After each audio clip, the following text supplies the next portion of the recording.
اعوذ باللہ من الشیطان الرجیم بسم اللہ الرحمن الرحیم نحمدہ صلی علی رسولہ کریم اما بعد۔ آج صبح جب مشورہ ہوا تو ساتھی نے رائے دی کہ نوید صاحب کا جو ہے نا وہ فجر کا بیان آپ رکھیں، تو میں نے میر صاحب کو ریکویسٹ کی کہ آپ کسی اور کا رکھ دیں، تو میں تو اردو میں بات کروں گا تو مجمع جو ہوگا وہ انگلش کا ہوگا، تو میر صاحب نے کہا کہ ہم ساتھ ٹرانسلیشن کر دیں گے، ایک ساتھی آپ کے ساتھ بٹھا دیں گے۔ تو مشورے میں اب طے ہو گیا کل کا فجر کا بیان جو ہے وہ آپ کریں گے۔ تو مجھے فکر لگی تو میں نے سوچا چلو پہلے مشق کرتا ہوں، تو آپ بتائیے گا کہ یعنی کہ میری حوصلہ افزائی آپ کی کیجیے گا کہ میں نے بات صحیح کی ہے۔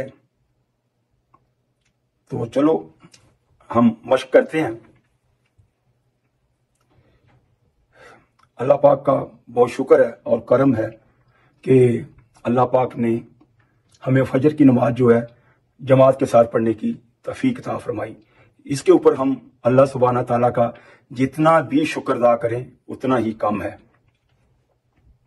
حدیث پاک کا مفہوم ہے کہ جب آدمی عشاء کی نماز جماعت کے ساتھ پڑھتا ہے اور پھر فجر کی نماز جماعت کے ساتھ پڑھتا ہے، اللہ پاک اس کو پوری رات کا ثواب عطا فرماتے ہیں۔ اس کے اوپر ہم اللہ سبحانہ تعالیٰ کا جتنا بھی شکر ادا کریں کم ہے۔ اور اللہ پاک نے ہمیں دین کی بات سننے کے لیے یہاں جمع کیا، توفیق دی ہمیں۔ فضائل میں آتا ہے کہ جب ایسی مجلس لگتی ہیں، اللہ اور اللہ کے رسول کی بات ہوتی ہے، قرآن کی بات ہوتی ہے، ذکر کی بات ہوتی ہے، تو اللہ پاک ایسی مجلس کو اپنی رحمت سے ڈانپ لیتے ہیں اور وہاں پر سکینہ نازل ہوتا ہے، فرشتے ان جگہوں پر آ کر بیٹھ جاتے ہیں۔ جب مجلس کے اختتام کے اوپر فرشتے واپس جاتے ہیں تو اللہ سبحانہ تعالیٰ تو سب جانتے ہیں، تو اللہ پاک فرشتوں سے پوچھتے ہیں کہ آپ کہاں سے آئے؟ فرشتے کہتے ہیں یا اللہ ہم اس جگہ سے آئے ہیں جہاں تیرا ذکر ہو رہا تھا، تیرے نبی کا ذکر ہو رہا تھا، قرآن کا ذکر ہو رہا تھا۔ تو اللہ پاک فرماتے ہیں کہ وہ کیا مانگتے تھے؟ فرشتے کہتے ہیں کہ یا اللہ وہ جہنم سے پناہ مانگتے تھے۔ اللہ پاک کہتے ہیں میں نے انہیں جہنم سے پناہ دے دی اس محفل کی برکت سے۔ پھر اللہ سبحانہ تعالیٰ پوچھتے ہیں کہ وہ اور کیا مانگتے تھے؟ تو فرشتے کہتے ہیں یا اللہ وہ جنت کے طلبگار تھے۔ اللہ پاک کہتے ہیں انہوں نے جنت کو دیکھا؟ وہ کہتے دیکھا تو نہیں، دیکھ لیتے تھے اور اس کی طلب کرتے۔ تو اللہ پاک فرماتے ہیں میں نے ان کو اس محفل کی برکت سے جنت دے دی۔ پھر فرشتے کہتے ہیں یا اللہ یہاں پر ایک آدمی جو ہے ویسے ہی آ کے بیٹھا ہوا تھا، کسی کو ملنے کے لیے آیا تھا، تو اللہ پاک کہتے ہیں اس مجلس کی برکت سے میں نے اس کی بھی مغفرت کر دی۔ یہ اتنی اونچی مجلس ہے، اس کو عام مجلس ہم نہ سمجھیں۔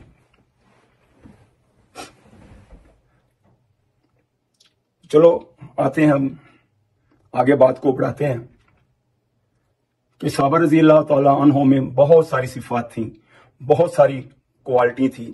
یہ سارا دین نہیں ہے کہ ان میں ایسی صفات تھیں جن پر چل کے دین پر چلنا آسان ہو جاتا ہے، جس سے سب سے پہلے ہے کلمہ لا الہ الا اللہ محمد رسول اللہ۔ اللہ کے سوا کوئی عبادت کے لائق نہیں، وہ جناب رسول پاک صلی اللہ علیہ وسلم اللہ کے رسول ہیں۔ سب کچھ اللہ سے ہونے کا یقین ہمارے دل میں آ جائے، اللہ کے ارادے کے بغیر مخلوق سے کچھ نہ ہونے کا یقین ہمارے دل کے اندر آ جائے۔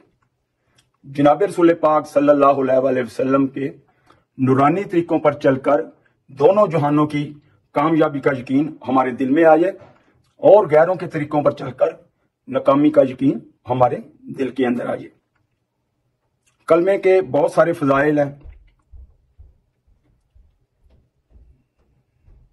میں مفہوم بیان کرتا ہوں کہ اگر 70-80 سال کا ایک غیر مسلم یہ کلمہ پڑھ لے، لا الہ الا اللہ محمد رسول اللہ، اور اسلام میں داخل ہو جائے، اللہ پاک اس کے سارے اگلے پچھلے گناہوں کو معاف فرما دیں گے۔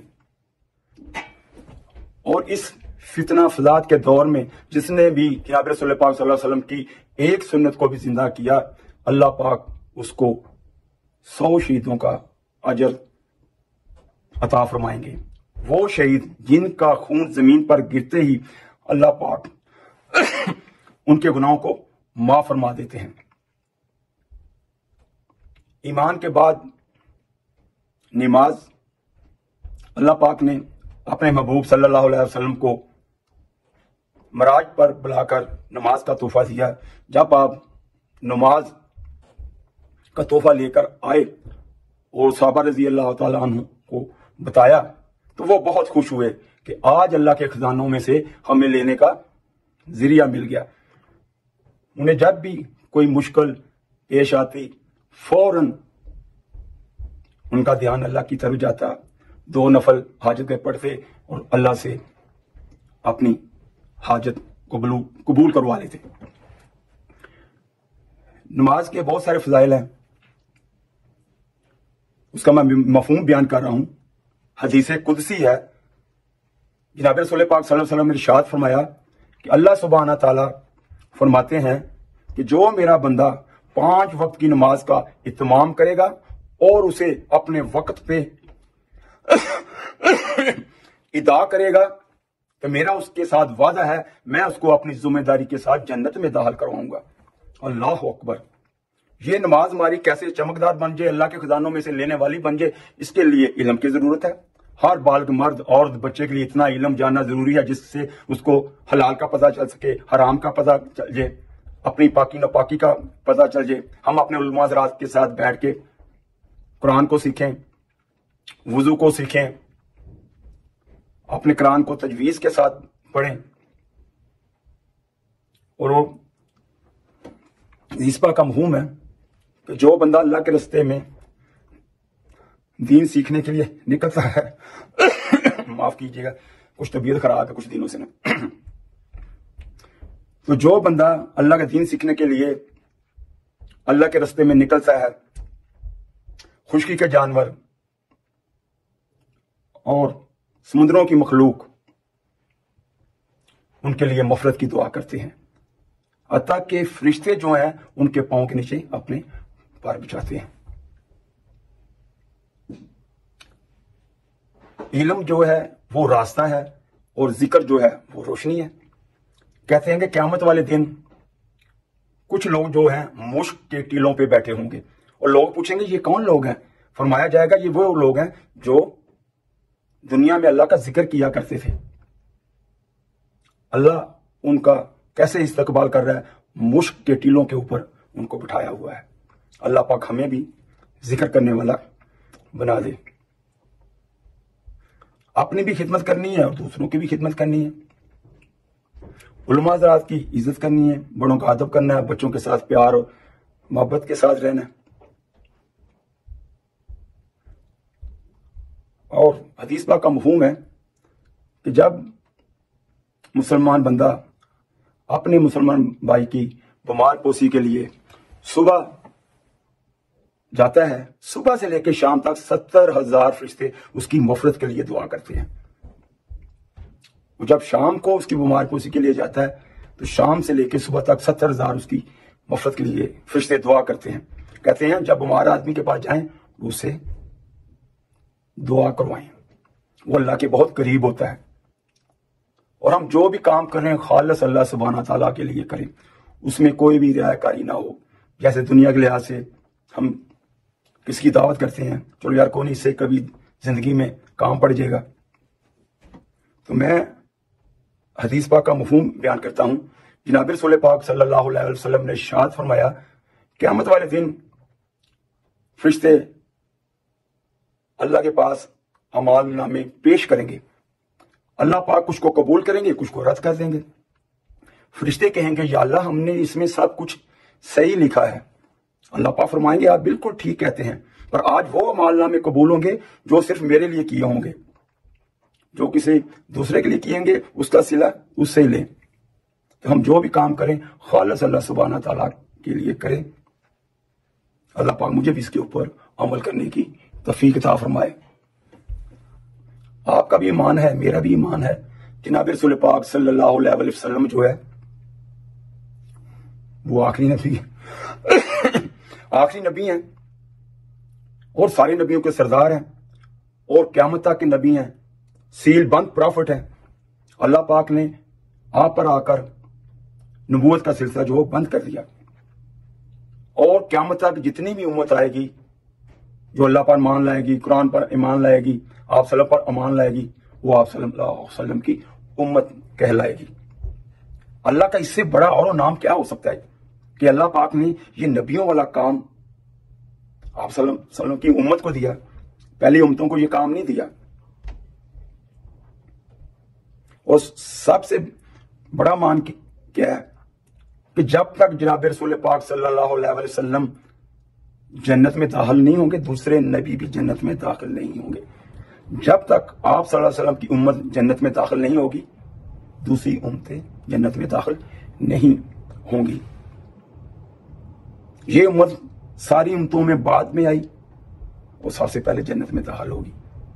یہ ہمیں جو انعام ملا جناب رسول پاک صلی اللہ علیہ وسلم کی بدولت ملا، اس کی ہم قدر کریں. فرشتوں نے کہا کہ یا اللہ نبیوں کو آپ سلسلہ آپ نے بند کر دیا، اب یہ نبیوں والا کام کون کرے گا؟ دیکھیں اللہ پاک کیا فرماتے ہیں کہ یہ میری محبوب کی امت یہ کام کرے گی. اللہ پاک نے ہمیں اس کام کے لیے چنا ہے، اس کی قدر کریں. اور قرآن پاک کے اندر اللہ پاک نے واضح طور پر آیت اتاری ہے، تم بہترین امت ہو، لوگوں کی نفع نسانی کے لیے نکالے گئے ہو. خود بھی اچھے کام کرو اور لوگوں کو بھی اچھے کام کے لیے کہو. خود بھی برے کام سے بچو اور لوگوں کو بھی اس سے روکو. یہ سارا کا سارا دین میری زندگی میں کیسے آ جائے اور دنیا میں جتنے بسنے والے انسان ہیں ان تک پہنچ جائے، اس کے لیے محنت کی ضرورت ہے. وہ محنت جو جناب رسول پاک صلی اللہ علیہ وسلم نے کی، یہ وہ محنت جو صحابہ رضی اللہ تعالیٰ عنہ نے کی، اور یہی محنت جو ہے جناب رسول پاک صلی اللہ علیہ وسلم کے طفیل اس امت کو دی گئی. آپ نے آخری خطبے میں خطاب فرمایا، کم و بیش 1,24,000 صحابہ کرام اس وقت موجود تھے. آپ نے کہا کہ میں نے آپ تک سلام پہنچا دیا. سب نے ایک آواز ہو کے کہا یا رسول اللہ صلی اللہ علیہ وسلم، آپ نے سلام پہنچایا ہی نہیں، اس کا حق بھی ادا کر دیا ہے. آپ نے سلام کی طرف آسمان کی طرف انگلی اٹھائی، یا اللہ گواہ رہنا. پھر آپ نے کہا اب یہ آپ کا کام ہے کہ دین کو دنیا کے کونے کونے تک پہنچائیں. آج صحابہ رضی اللہ تعالیٰ کی قربانی اور محنت سے یہ دین ہمارے تک پہنچا. ایک صحابی نا ابو ایوب انصاری، استنبول میں ان کی آخری آرام گاہ ہے. مدینہ سے چلے اور اللہ کے دین کی آواز لگاتے لگاتے استنبول جا کے اللہ کو پیارے ہو گئے. اور میں نے ان آنکھوں سے 1978 میں جب میرا وہاں کا دورہ ہوا تو میں نے اپنے آنکھوں سے سلطان مسجد کے اندر ابو ایوب انصاری کی قبر دیکھی. تو جو یہ بزرگوں نے ترتیب بنائی ہے، لوگ کیسے کہاں سے 4 مہینے نکال لیے، کہاں سے چلا نکال لیا، یہ قرآن اور حدیث کی روشنی سے انہوں نے یہ چیزیں نکالی ہیں. میں 40 دن کی آپ کو کچھ باتیں بتاتا ہوں. ابراہیم علیہ السلام کو 40 دن آگ میں رکھا، اللہ نے زندگی بنا دی. یونس علیہ السلام کو مچھلی کے پیٹ میں 40 دن رکھا، ان کی حفاظت فرمائی. یوسف علیہ السلام کو کنویں میں حفاظت فرمائی اور مصر کا بادشاہ بنایا. تو ہم اپنی زندگی کے اندر 4 مہینے لگا کے اس کام کو سیکھیں. دنیا کا کام سیکھنے کے لیے ہم کتنے سال لگاتے ہیں اور وہ دنیا میں رہ جائے گا. دین جو سیکھیں گے یہ قیامت تک ہمارا ساتھ دے گا. سال کا چلہ ہے، اس کے بعد 3 دن ہے، مسجد کے اعمال ہیں. اس کے لیے کون کون بھائی تیار ہے؟ انشاءاللہ میں جو میری زندگی بچ گئی ہے، میں ساری زندگی کے لیے اس کام کے لیے ارادہ کرتا ہوں. السلام علیکم ورحمۃ اللہ وبرکاتہ.